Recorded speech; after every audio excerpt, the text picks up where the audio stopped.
All right, we're back. It's another week with Debbie Cox DeNova. It's good vibes time. And tonight is a topic that everyone in America should listen to. Me, you, everybody. Controlling your emotions. I hear people all the time, Debbie, say, oh yeah, I always control my emotions. Impossible to always control it, but there's probably some ways to keep it in check. Absolutely. So I'm all ears. I'm listening. Yes, I love this topic so much. It's a requested topic. This information comes from Dr. Joe Dispenza and therapist Emma McAdams. And I want to talk about first what it means to actually control your emotions, because to your point, actually having reactions is a normal human thing. So it's not about preventing yourself from having reactions. We don't always want to be, a robot going through life. Things will happen. We will react. It's about how fast we course correct from that fear-based place back to our heart-centered place, because that's what helps us to support our own health. And unfortunately, what's happening a lot lately is that we are creating, by and large, an experience and a relationship to fear that has become quite addictive. So we're watching news stories, we have anxiety and stress, we're thinking about the future, worrying about it, we're ruminating about the past, hardly ever in the present moment. And the present moment is really where you have the most energy resources to actually fight real threats, which are on the inside, that micro world of yours. Your body's always fighting off invaders of some sort, viruses, bacteria. And whenever you're thinking about the future with a fear-based lens or ruminating about the past, you're removing yourself from that experience, and you're actually taking those available resources and spending them on oftentimes non-real threats. So I want to talk about how we can take ourselves from that experience of spiraling out of control and really activate this, what our body has, a natural system that's a counterbalance to that fight, flight, or freeze experience. And we can do that by doing 4 different exercises, which we can actually do at home if you're at home. If you want to get a pen and paper and you want to follow along, this would be really helpful. So you want me to write this down, right? You can write. Yes, you can write it down. Let me ask you this, because people always ask me, after Ida and COVID, all your hours you spend on TV and you're building, how do you manage? I always tell them, I don't look at what I'm doing tomorrow or the next day. I know it's coming, but I dwell on 1 hour at a time. That's great. A lot of people say a day at a time.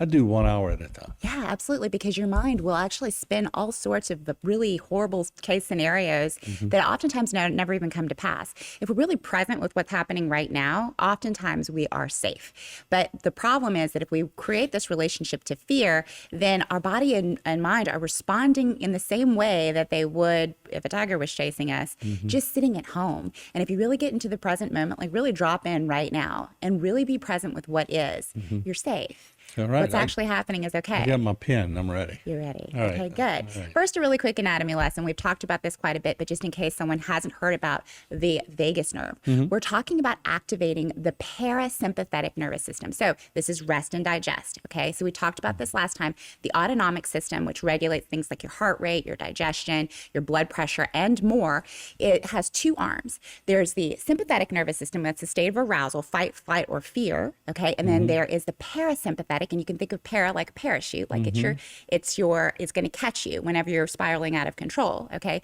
That is involved with rest and digest. When you're in a state of sympathetic arousal, your digestion, all of that kind of goes offline so that you can run from the threat. So what we want to do is we want to activate that parasympathetic nervous system so that we can bring ourselves back online. And the longest nerve in the autonomic system is called the vagus nerve. We've talked about that before. It runs all the way through the body, from the base of the skull all the way through. It may be the most important nerve in your body. It's so important. It's so important. And so the great thing about the parasympathetic nervous, the vagus nerve is that it will not only activate the parasympathetic nervous system like we want, but it also sends signals. It transmits signals both ways, from the body to the brain and to the brain to the body. Okay, so about whether or not to be stressed or relaxed.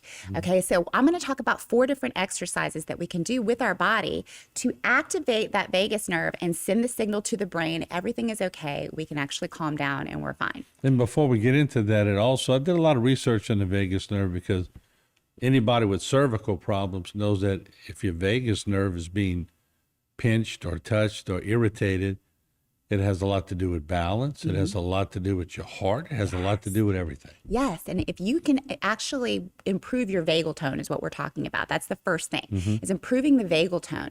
Then you will actually have your better immune system, your digestion is better, your mood stability is better, whereas low vagal tone, which is that whether or not your parasympathetic nervous system is actually working well, is associated with stress, PTSD, depression, all sorts of, mood instability, all sorts of disorders. So we really want to pay attention to this. And the first thing we can do before we go to the break is I want you to find your pulse on your wrist right now. Okay, so find it and then close your eyes so that you can focus, okay? And I want you to feel your heart rate. Do you feel it? You want to use these two fingers because your thumb has a beat of its own, okay? So you find that pulse, close your eyes, and then I want you to take some deep breaths and really notice your heart rate as you breathe. Take a deep breath in and then exhale out. Breathe in and out. Now, if you continue to do this, what you might notice is that when you breathe in, your heart rate speeds up, and when you breathe out, it actually slows down. That's your heart rate variability. In people who have a good vagus tone, vagal tone, when you breathe out, it slows down even more, and that's what we want. It's just like any other muscle. The more that you use it, the more tone you get in it, and that's what we want to do. And I guess that's why some people like to go, Absolutely. And humming helps your vagus nerve. People at home probably already got their pencils and their pens. What can they do? Yeah. Are we going to give them a test? Yeah, no. We're actually going to do some exercises together, and I want you to write it down so that you don't forget, especially if you find yourself spiraling out quite a lot, because over time you can create an addiction to your emotions, and that can become a part of your identity. And then you're scoping and looking for stressful situations to recreate the experience of anger, sadness, jealousy, whatever it is that you're addicted to. So we want to go fast. Whenever you notice it happening, start using these exercises. There are so many of them, but I love these 4. And then you can interrupt the pattern. So the first one is deep breathing. If you want to increase your vagal tone, and you do because there are so many benefits, then practice on a daily basis deep breathing. You may want to associate it with something else. So if you're at a red light, while you're at the red light, you're breathing deeply. Okay, so you're basically sending that signal that all is well. Remembering that when you exhale long, you actually slow your heart rate down. You're sending a signal that everything is fine. Okay, so deep breathing is the first one.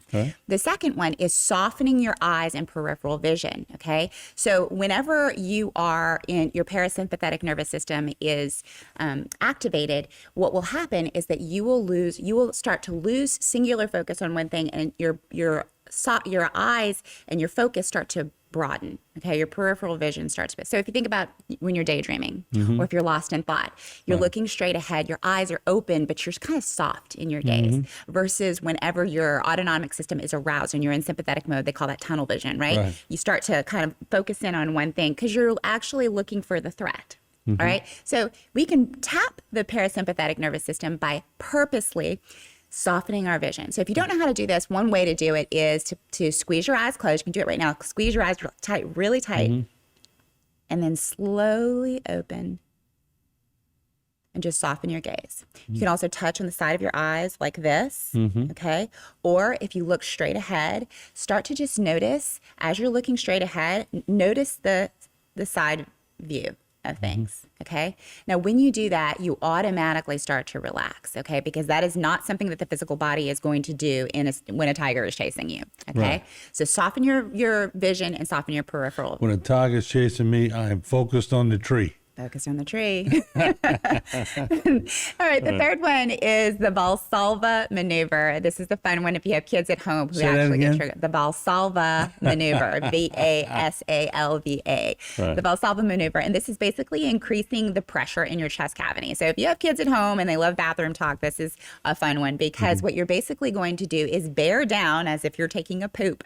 Okay, and if you see some people naturally do this when they get angry, like, and it's a subconscious way for them to actually activate that parasympathetic nervous system. Another way to do it is to close off your nose and your mouth and then push out like you're trying to exhale or like you're trying to stifle a sneeze. So right? Okay. Wow. Right. So you're just We're getting deep. We're getting deep on good vibes.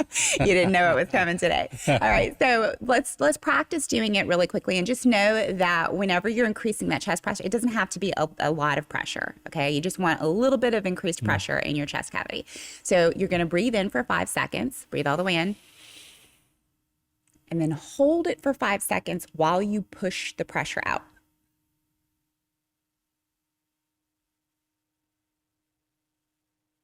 And then release it.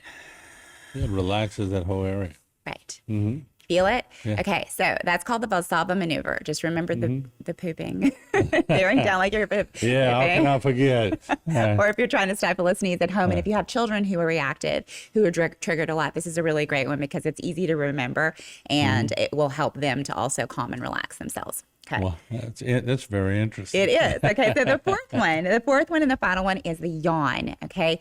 Now, one of the best ways to do this is to make the R sound. So you're going to open up your mouth really wide. Okay, you soften the soft palate and the roof of your mouth. Okay, and you're basically going to yawn. So,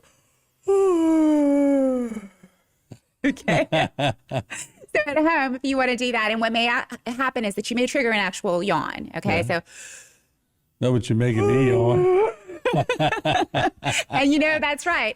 Yawning is actually a herd behavior because it helps if you think about a pack of dogs, right? Yeah. And you've seen a dog's response actually after they're stressed out, or if there is a lot of activity, hyperactivity, is to yawn afterward. It calms everything down. So do apes.